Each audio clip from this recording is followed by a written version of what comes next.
আসসালামু আলাইকুম প্রিয় দর্শক, আমি জাকারিয়া আছি ঢাকার দক্ষিণ কেরানীগঞ্জের হাসনাবাদ এলাকার বুড়িগঙ্গা নদীর ঠিক পাশেই।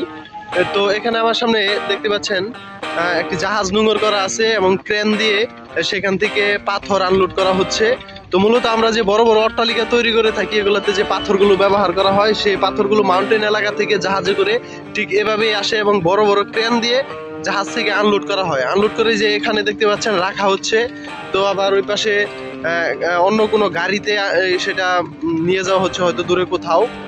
তো এই যে বুড়িগঙ্গা নদীর দৃশ্য, এখানে যে বড় বড় জাহাজগুলো করা আছে, নোঙর করা আছে। তো জাহাজে যে নোঙর করার জন্য বড় বড় অ্যাঙ্কার গুলো থাকে, এই অ্যাঙ্কার গুলোর মাধ্যমে জাহাজগুলো নোঙর করা হয়। তো এখানে অ্যাঙ্কারের মাধ্যমে নোঙর করা হয়নি, এখানে যে দেখতে পাচ্ছি বড় পিলারের সাথে রশি দিয়ে, মোটা রশি দিয়ে বেঁধে রাখা আছে। তো তার সাথে এখানে ক্রেন দিয়ে এই পাথরগুলো আনলোড করা হচ্ছে। পাথরগুলো কোথা থেকে আসছে আমি ঠিক জানি না, হয়তো মাউন্টেন এলাকা থেকে, পাহাড়ি এলাকা, অথবা বাহির থেকেও, দেশের বাহির থেকেও আসতে পারে। আই হ্যাভ নো আইডিয়া, আমি জানি না এটা কোথা থেকে আসছে। তো এই যে আপনারা দেখতে পাচ্ছেন এভাবেই এগুলো আনলোড করা হয়।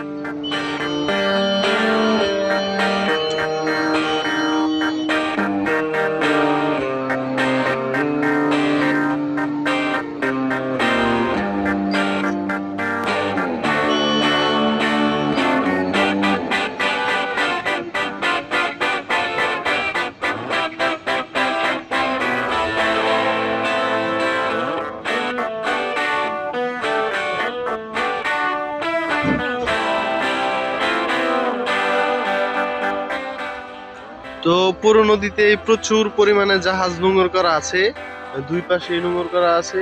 তো এই পাশে আমার সামনে অনেক জাহাজ দেখতে পাচ্ছি, অনেকগুলো জাহাজ। এগুলো বেশিরভাগই মালবাহী জাহাজ আছে এখানে, কন্টেইনারের অথবা পাথর, অন্যান্য মালামালগুলো যেগুলো বহন করে সেই জাহাজগুলো আছে। তো এখানে আবার এই যে বালি পরিবহনের বা বালি বালি নেওয়ার জন্য যে জাহাজগুলো, বালগেট বা কি বলে, এটা দেখতে পাচ্ছি এখানে। তার পাশে এইদিকে অনেক জাহাজ রয়েছে।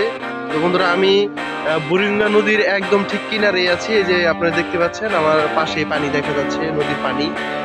তো যদিও পানিগুলো অনেক নোংরা, কালো লাগছে, নোংরা লাগছে, তবে নদী দেখতে অনেক সুন্দর লাগছে, ভালো লাগছে। আর হচ্ছে এই যে জাহাজ আসছে আমরা দেখতে পাচ্ছি, এটি হয়তো কোনো, এটা অবশ্যই মালবাহী একটি জাহাজ। নদীটি যথেষ্ট সুন্দর, তার সাথে প্রচুর জাহাজ, দেখতে অবশ্যই ভালো লাগছে। তো যারা ঢাকাতে আছেন বা ঢাকার আশেপাশে আছেন, বুড়িগঙ্গা নদী কখনো ওইভাবে দেখা হয়নি, তারা অবশ্যই আসবেন, জাহাজে ঘুরবেন, চাঁদপুর, বরিশাল ট্যুর দেবেন। ধন্যবাদ সকলকে, ভালো থাকবেন।